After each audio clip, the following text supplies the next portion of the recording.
Here's some brief story clips that I wrote up the other day to give you some context as to what I'm going to be talking about. So read these over, and I'm going to talk about some of the stuff in depth because a lot of this needs a whole lot more explanation than just a couple typed story clips.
So this video isn't going to be super entertaining. It's not going to be a lot of bells and whistles. The focus is on the material, the subject matter. Right? So there's not going to be any funky digital stuff or no great clips. It's just sitting and spending some time with the material because it's a deep subject, right? It really is deep. So a lot of times when it comes to injuries, to damage, whatever it is, the stuff that presents itself on the surface oftentimes is the straw that broke the camel's back. It's a pattern that's repeated time and time and time again. It's neurological pressure repeated time and time and time again, that the thing that we see that people focus on and they study in a vacuum and they say, this is why they had that injury because of this. Or they see it in the moment, they're like, oh my goodness, if they would have stopped differently, or if they would have ate something different for breakfast, or if they had different shoes on. Very rarely is some kind of damage associated with something that ever actually happens directly in the moment, right? So something that happens like a cut, right? Obviously that's in the moment. A broken bone, well, that one's debatable because in the heat of the moment, the thing will happen, but what if there's something with their structural integrity that promoted that bone had to break, right? So the energy has to go somewhere. It really does. And for those of you who remember my old clip of the motorcycles that would rev their engines on the spot, and because they don't go anywhere with that engine, it internalizes and then the engine blows and the motorcycles just poof smoke all over the place. Well, the body is very similar. So a lot of times, for example, if someone breaks a rib in a small window, you can understand that. But what if someone repeats a pattern over and over and over again in time and the rib moves out of place just like micro by micro by micro, right? Like millimeters and millimeters from a repetitive pattern over the years to the point that that contributes to the big thing that happens later. That's harder to understand. But like the glacier, those are the things that lead to the big bursts, right? A lot of times someone will see something and they'll get frustrated a little bit and they won't say anything. And then the same thing will happen again and again and again and they'll get upset. And then eventually what? They have a big burst and they have to say something or else the damage keeps on going internally and literally they can't take it anymore or else, something's going to pop. They're going to pop a vein or something, right? And that's just with expression, right? Like talking. The body's the same way with motion. And that's a lot of times where the injury actually happens. It'll go to the weak link or the heavily pressurized link in the chain, and then kapoof, the energy has to go somewhere. So a lot of times these injuries that I'm showing with like a lot of the head contacts and stuff, the body is actually seeking that release. Because it's basically like, if I don't have a big release at some point, something else is gonna give and it's gonna be worse. So subconsciously, the body will actually seek those situations that the pressure is gonna release. My favorite example being that one with the Detroit Lions, that the guy barely touched the guy. And then all of a sudden, just poof, and he goes down and he's in hospital. Well, that is a ton of pressure that's built up over time that it had to be released. And that was just the button that had to be pushed. Okay, so here's a brief clip, again, for study, of Travis Kelce from the Kansas City Chiefs. And it seems like it's nothing, but yet the evidence is there. Okay, so he gets wobbled and seemingly from nothing. A lot of these guys play through it. It's happening easier and easier, but that's because people have built up so much pressure over time that something has to be done about it, or else something else gives. Right? It'll be an ACL, an Achilles, an ankle, a broken bone, whatever. It'll be like a mental breakdown. Energy has to go somewhere. So I'll give you the example of my own journey. Right? So say I used to foam roll, right? Maybe in college, and I'd have certain parts of my body that would be tight. And then it's like, yeah, you do the foam rolling and all that stuff and the release techniques, and then it feels better. But why does it feel better? You had to relieve the pressure. However, why was the pressure there in the first place? And why does it keep on showing up? So it shows up in a couple of ways. It'll keep on showing up in the same areas. That means that you have energy that pools in those areas. So it's easy. Whatever you've done with your neurological pathways and your habits and patterns, it's decided to pool in those areas, and it's easy, so it keeps on going back again. It's like a habit. Once you learn something a certain way, a lot of times you repeat it in the exact same fashion. That's like the energetic pooling that a lot of people experience. Then there's other ways, and there's energetic cycling, and it functions like a clock. So that means those are the ones that if it pools or builds up in any area, it's too dangerous for the body to keep it there, so then it sends the signals around. So that say one day someone wakes up and it'll be their neck, and then the next day it'll be their back, then the next day it'll be their elbow, next day it'll be their knee, etc. That also can happen within one day, and someone will wake up and they'll be like, oh, it started behind my ear, and then it went behind my shoulder, and then it went there. Those are the different forms of like energy cycling that the body does when it's cycling around pain or damage. Those little things that build up incrementally, so that then the big injury, the big catalyst is inevitable. And you're not always going to know what it looks like. A lot of people like to watch the film in slow-mo and be like, oh, it was actually this. But it's like, no, it was inevitable that the energy had to go somewhere. And on a Monday, it could have been their knee. And on a Tuesday, it could have been their shoulder.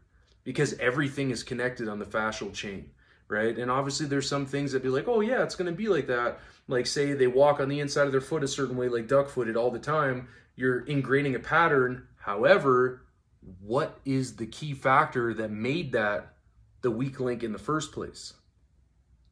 And this is why I talk about energy. So again, going back to foam rolling, it's like when I started my journey with sport, I started with like obviously training my body and doing athletic stuff, right?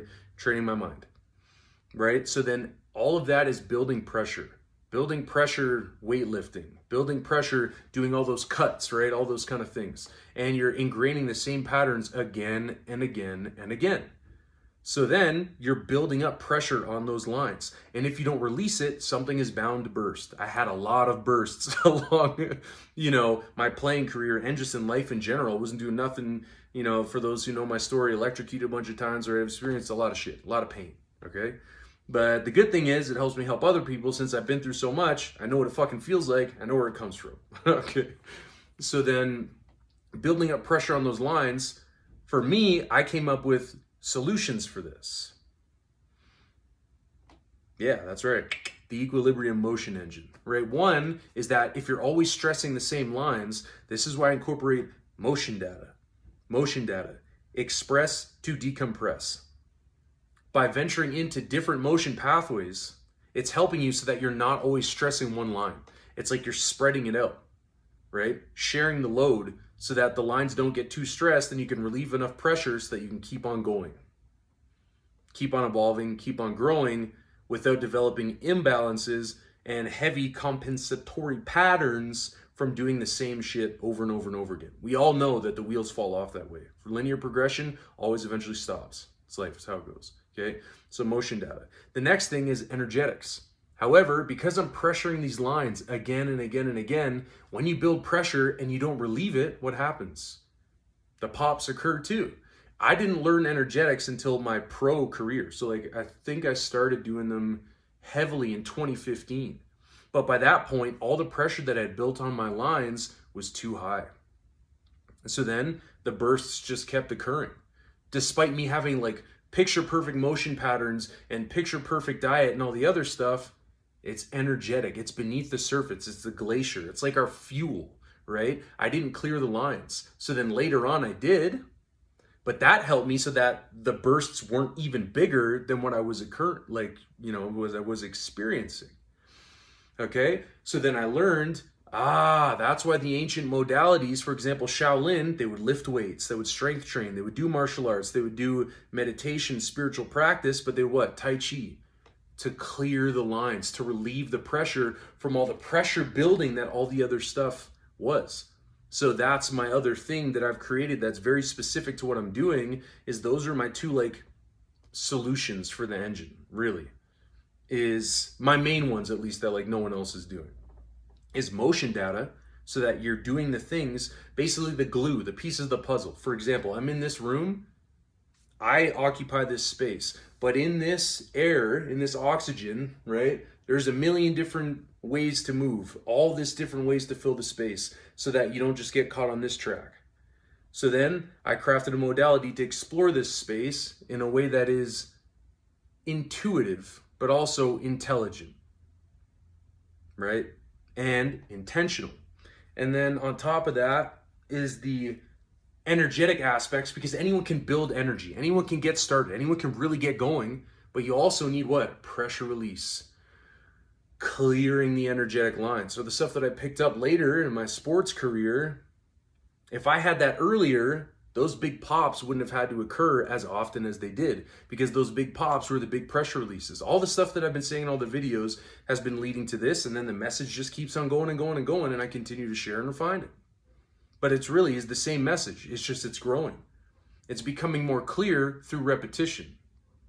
Through saying this message again and again and again with the multi-different variables is making the message more clear, because it's a foreign message. It's something that used to be, to where all the old systems, for the most part, they had something that they did to clear the energetic lines, to clear the energy that in the other people we're seeing, it's building up more and more and more, and it's taking less and less to knock them down.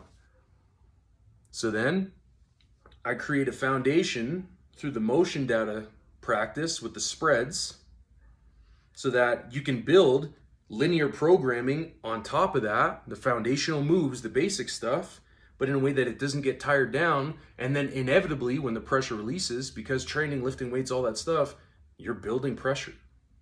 That's life, right? We do that to produce volume, for cells to reproduce, to get larger. That's life, right? Then we have the energetics to help clear those lines. So basically, it's like infusing a motion technology to balance mechanisms that are inherently imbalanced. People do the building of the pressure, they do the linear development. They're missing the simple things that literal engines have built into them, right? That's why there's an exhaust port in the car, right? That's why there's these different things in technologies, good, valuable, working, healthy, positive technologies that are well designed. Electrical things, they have to have pressure release. They have to have grounding, or else charges get dangerous or they don't connect at all. So it's creating the glue, right? The void technology for things that people keep having the same problems because they keep doing shit the same way. So why not do things different? Because if you're doing it again and again and again the same way and it keeps breaking, eventually you got to realize that you're past that phase, and it's time to infuse different data so that you can get different results for the test, the program, the systems that you're creating for yourself. Equilibrium motion technology. For those who listened and lasted the whole video, thanks. Hopefully you learned something. For those who didn't, you're obviously not here to hear this message. Thanks for watching.